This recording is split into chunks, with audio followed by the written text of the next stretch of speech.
வணக்கம் ரசிகர்களே, மீண்டும் நாளை நமது நிகழ்ச்சியில இணைகிறோம். எல்லாரும் எப்படி நல்லா நலமா இருக்கீங்களா? இங்க பாருங்க, காலையில எழுந்திருக்கும் போதே நல்ல எண்ணத்தோட எழுந்திருக்கணும். இதுக்கு என்ன பண்ணணும்? இரவுல படுக்கும் போதே நல்ல எண்ணத்தோட படுக்கணும். ஏன்னா நல்ல எண்ணங்களோட எழுந்திரிச்சோன்னா நம்ம செய்ய போற காரியம் எல்லாமே நன்மையாவே நடக்குங்க. ஏன்னா எதை நம்ம கொடுக்குறோமோ அதை நம்மளுக்கு மறுபடியும் திரும்ப கிடைக்கும். இதுதான் இயற்கை. இது புரிஞ்சாலே நாளை நமதே, அந்த நம்பிக்கை உனதே.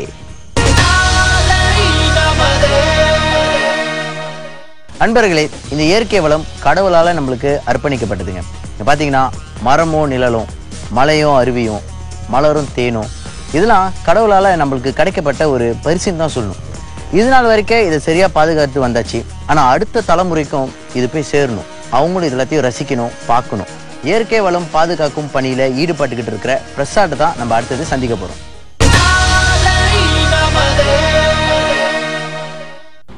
வணக்கம் பிரசாத். வணக்கம். எப்படி இருக்கீங்க?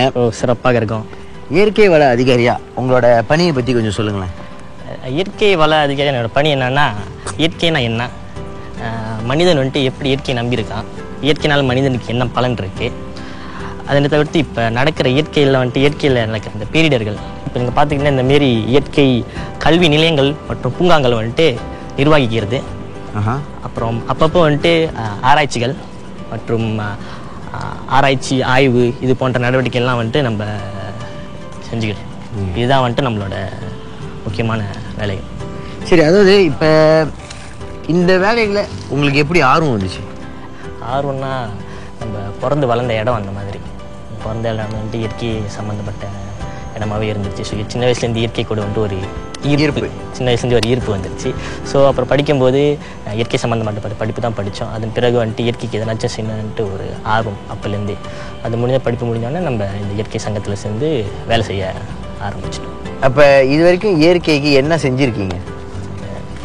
இது நம்மளால் முடிஞ்சது வந்துட்டு இது வரைக்கும் வந்துட்டு ஒரு 300 ஸ்கூலுக்கு மேலே நம்ம போய் இயற்கை பாதுகாக்கணும்னு சொல்லி விழிப்புணர்வு பயிற்சிகள் நடத்தியிருக்கோம். அதை தவிர்த்து ஒரு 500 மரங்கள் 600 மரங்கள் கிட்ட நடுற கேம்பெயின்ஸ்லாம் கலந்துருந்துருக்கோம். அப்புறம் பிறகு வந்துட்டு பல இயற்கை விழிப்புணர்வுப்பட்ட கேம்பெயின்ஸ் இந்த மாதிரிலாம் வந்துட்டு கலந்து செஞ்சுருக்கோம். இந்த இயற்கை வளங்களை பற்றிய விழிப்புணர்வு மலேசியர்கள் மத்தியில் எப்படி இருக்கு? பார்த்துக்கிட்டிங்கன்னா உலகத்தில் உள்ள பழமையான காடுகளில் ஒன்று வந்துட்டு மலேசியாவில் இருக்குன்னு சொன்னால் அது அப்படி சில பேர் உண்மையா இருக்கா அப்படின்னு ஆச்சரியப்பட்டுருவாங்க. ஸோ இந்தமாரி இது 10 மலேசியாவில் 10 ஒரு ஆளுக்கு வந்துட்டு மேபி இது தெரிஞ்சிருக்கும், இல்லாட்டி தெரியாமல் போகிறதுக்கும் வாய்ப்புகள் இருக்கின்றது.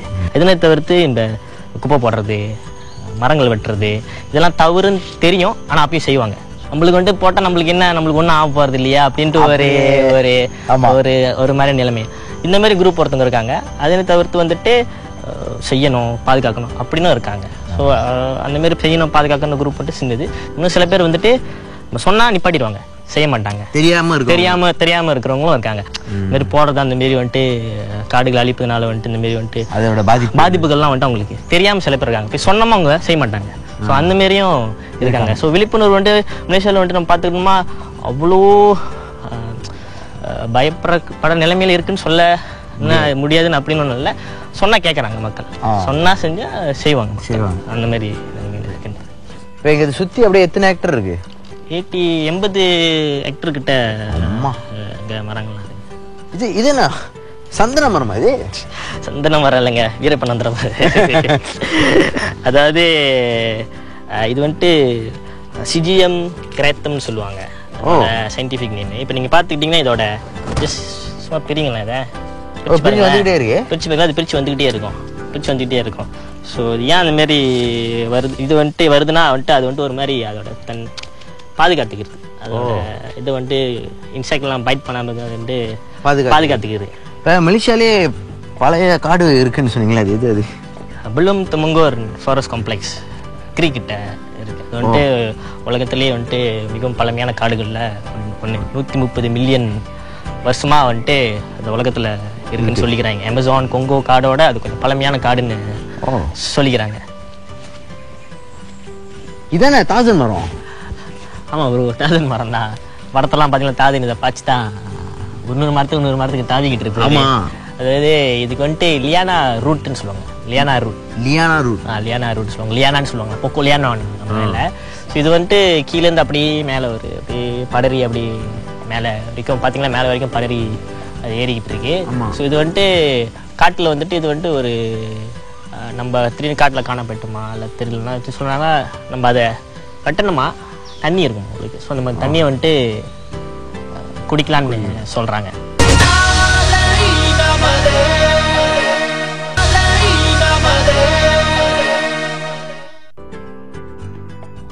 இயற்கை வந்து இப்போ எந்தெந்த மாதிரியான மருட்டலை எதிர்நோக்கிட்டு இருக்கு? மருட்டல்னு பார்த்துக்கிட்டிங்கன்னா மனிதன் தான், நம்மளோட பேராசை தான். ஸோ இந்த உலகத்தில் இருக்கிற நம்மளோட ஜனத்தொகை பெருகிக்கிட்டே போகுது. ஸோ பேராசை நிறைய ஆகிக்கிட்டு இருக்கிற மனிதன் என்ன பண்ணுறான், வர வர வந்துட்டு காடுகளை அழிக்கின்றோம். இப்போ வந்துட்டு மனித நடவடிக்கையால் வந்துட்டு பூமி வந்துட்டு இப்போ வந்துட்டு பருவநிலை மாற்றம் அடைகின்றது. பூமி வந்துட்டு சூடாகிட்டு இருக்குன்னு பருவநிலை மாற்றம் அடைகின்றது. பிறகு காடுகளை வந்துட்டு புது புது சாப்பாடு இடங்களுக்காக மற்றும் வீடுகளுக்காக காடுகள்லாம் ரொம்ப அழிச்சிக்கிட்டு இருக்கோம். ஸோ அதை தவிர்த்து இந்த காடுகள் அழிப்பினால வந்துட்டு விலங்குகள் வந்துட்டு அழிக்கப்பட்டு கொண்டிருக்கின்றன. அங்கங்கே வந்துட்டு இயற்கை பேரிடர்கள் நடக்கின்றன. ஸோ இதெல்லாம் வந்துட்டு செய்கிறதுனால வந்துட்டு பாதிப்பு வந்துட்டு யாருன்னு கேட்டிங்கன்னா நமக்கு தான், மனிதனுக்கு தான் இந்த பாதிப்பு. ஏன்னா இயற்கையை நம்பி தான் வந்துட்டு நம்ம சாப்பிட்ற சாப்பாடு, நம்ம குடிக்கிற தண்ணி, நம்ம சுவாசிக்கின்ற காற்று, இதெல்லாம் வந்துட்டு இயற்கையை நம்பி தான் இருக்குது. இதெல்லாம் வந்துட்டு நம்மளுக்கு இப்போ தெரில, நம்மளுக்கு ஒன்றும் தெரில. ஆனால் வந்துட்டு ஒரு நம்மளோட பிள்ளைங்க, நம்மளோட பேரன் பேத்திங்க வந்துட்டு அவங்க டைமில் வந்துட்டு புளியை வந்துட்டு மேபி அதுக்கப்புறம் வந்துட்டு அவங்க வந்துட்டு ஒரு படத்துலையோ டிவிலையோ தான் பார்ப்பாங்க. நேரடியாக புள்ளிங்களை பார்க்க முடியாது, மிருகங்கள்லாம் பார்க்க முடியாது. அப்போ அவங்க சுவாசிக்கின்ற இந்த காற்று இதெல்லாம் வந்துட்டு தூய்மை கேடா நிலைமைகள் அடைஞ்சு. ஸோ அப்போ கேட்பாங்க, நம்ம தாத்தா இப்படி பண்ணிட்டாரு, நம்ம தாத்தா இப்படி பண்ணிட்டாரு, நம்ம அப்பா அப்படி பண்ணனால்தான் நம்மளுக்கு வந்துட்டு இப்போ வாழ்கிறதுக்கு வந்துட்டு கஷ்டமாக இருக்குது. ஸோ இதெல்லாம் வந்துட்டு காரணம் என்ன கேட்டிங்கன்னா பேரிடர்னா வந்துட்டு இயற்கைக்கு வந்துட்டு மனிதனோட பேராசை தான், நம்மளோட பேராசை தான் பெரிய பேரிடராக. இப்போ மனிதன் தான் இதுக்கு காரணமே. கண்டிப்பாக அப்போ தான். இந்த விழிப்புணர்வு இயக்கத்தை வந்து இப்போ யாருக்காக நீங்கள் நடத்திட்டு இருக்கீங்க?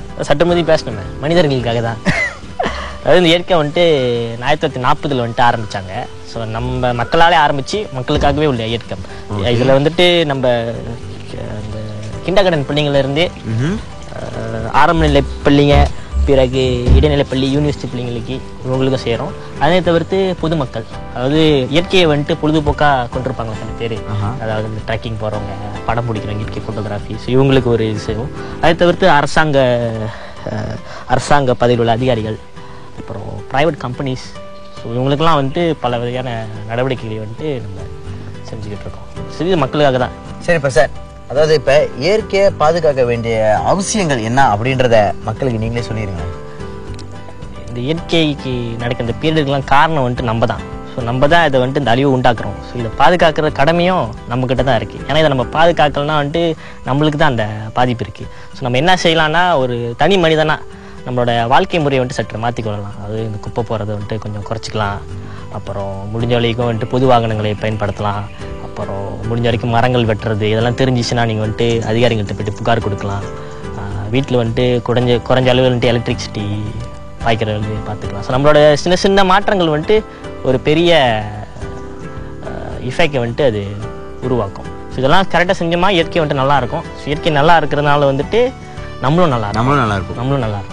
சரி, நிறைய விஷயங்கள், தகவல்கள் இங்கே கூட நீங்கள் பரிமாறிக்கிட்டீங்க. அதுக்கு ரொம்ப நன்றி.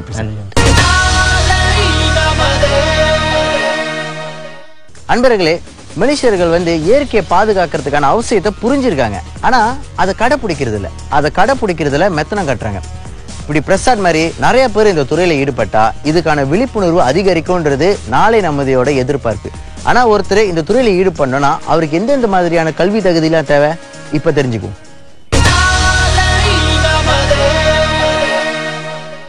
நான் வந்து யூனிவர்சிட்டி கபாங்சான் மலேசியாவில் படித்தேன் ஃபார் மை பேச்சுலர்ஸ் டிகிரி. அதில் வந்து நான் வந்து பொட்டனின்னு சொல்லுவாங்க, அப்படின்னா பிளான்ட் சயின்சஸ் படித்தேன். ஸோ அது வந்து ஒரு பெரிய ஸ்கோப். நம்ம வந்து எக்ரிகல்ச்சர் போடலாம், ஃபாரஸ்ட்ரி போடலாம், and also anything else to do with plants. இந்த வேலைக்கு முக்கியமாக தேவை வந்து இந்த பேஷன் ஃபார் என்வாயரன்மெண்ட். நாலேஜ் இருந்தால் மட்டும் பார்த்தாது, ஆனால் must be very confident. Paper qualification is important. ஆனால் அது மட்டும் காரணமாக இருக்காது. ஏன்னா இன்டர்வியூ பண்ண போகும்போது வரவங்க எல்லாமே குவாலிஃபைட் பர்சன். ஏன்னா இந்த வேலை வந்து ஒரு ப்ரொஃபஷனல் வேலை. நம்ம மினிமம் குவாலிஃபிகேஷன் எடுத்தால் கூட ஒரு டிகிரி மாணவராக தான் இருக்கணும். அப்படின்னா ஒரு யூனிவர்சிட்டி போயிட்டு, காலேஜ் போயிட்டு, யூனிவர்சிட்டி போயிட்டு அந்த மினிமம் டிகிரி வச்சுருந்தா தான் நம்ம எடுப்போம் முக்கவாசி. அதுதான் நம்ம வந்து மினிமம் ஆஃபீஸர் லெவல். அப்படி எஸ்டிபிஎம் எஸ்சிபிஎம் லெவல்னா then they only become assistant to the officer. Degree பார்த்தீங்கன்னா நீங்கள் வந்து ஒரு பயாலஜிக்கல் டிகிரி, என்வாயர்மெண்ட் டிகிரி, அது முக்கியமாக ரொம்ப தேவை.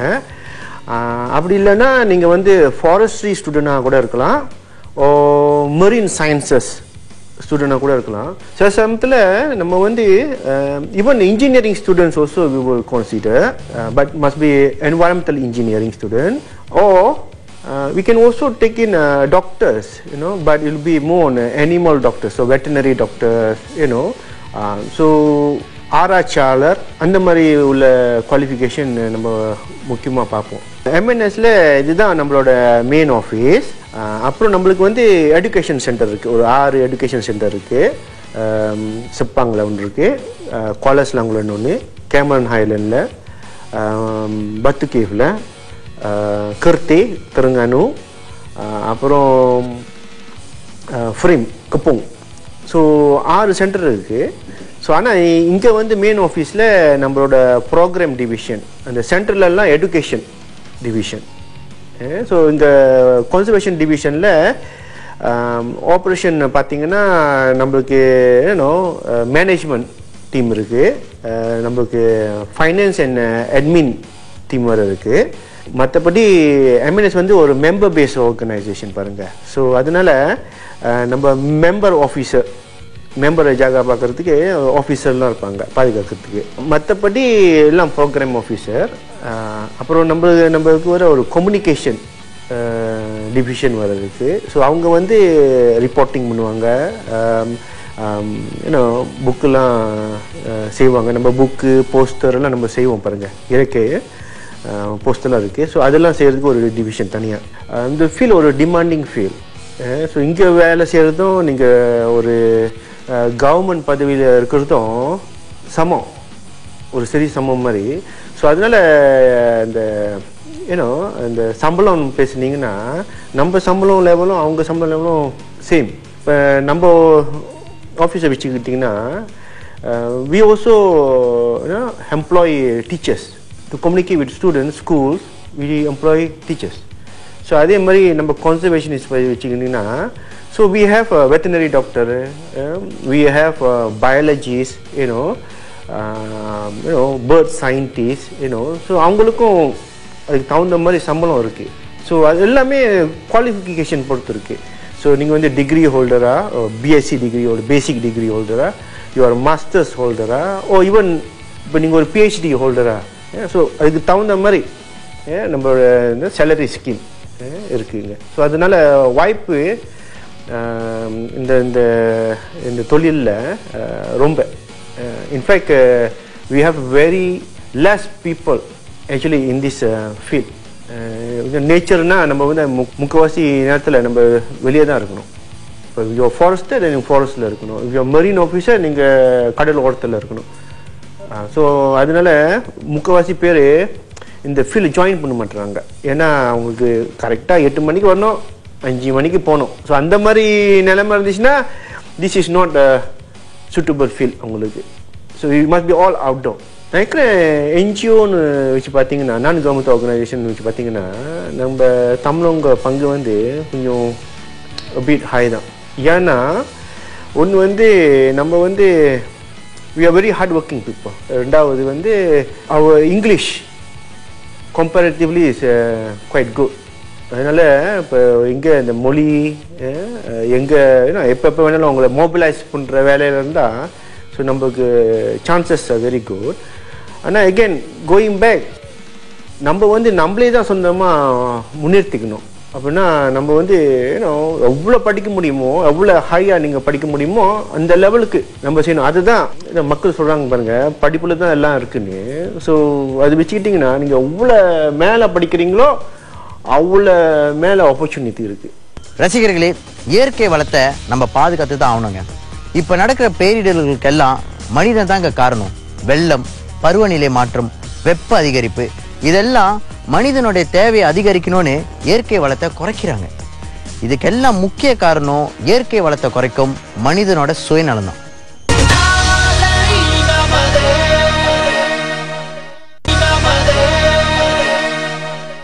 ரசிகர்களே, ஒரு ஊரில் பார்த்தீங்கன்னா ரொம்ப நாளாக மழையே வரலையாம். அப்போ ஊருக்காரங்க எல்லாம் ஒன்று சேர்ந்து ஒரு இடத்துல வந்து வேண்டிக்க போனாங்களாம், இன்னைக்கு வந்து மழை வரணும் அப்படின்னு. ஆனால் அந்த இடத்துக்கு ஒரு சின்ன பையன் மட்டும் ஒரு கொடையோட போனானா. அது என்னன்னு பார்த்தீங்கன்னா அந்த நம்பிக்கை, மழை வரும் அப்படின்னு. ஆனால் அதே மாதிரி அந்த அன்னைக்கு மழை வந்துச்சுங்க. இதே மாதிரி தான் எந்த ஒரு விஷயத்தை நீங்கள் செஞ்சாலும் நம்பிக்கையோடு செஞ்சீங்கன்னா கண்டிப்பாக வெற்றி பெற முடியும். இந்த சிந்தனையோடு நீங்கள் இருந்தீங்கன்னா நாளை நமதே, அந்த நம்பிக்கை உனதே.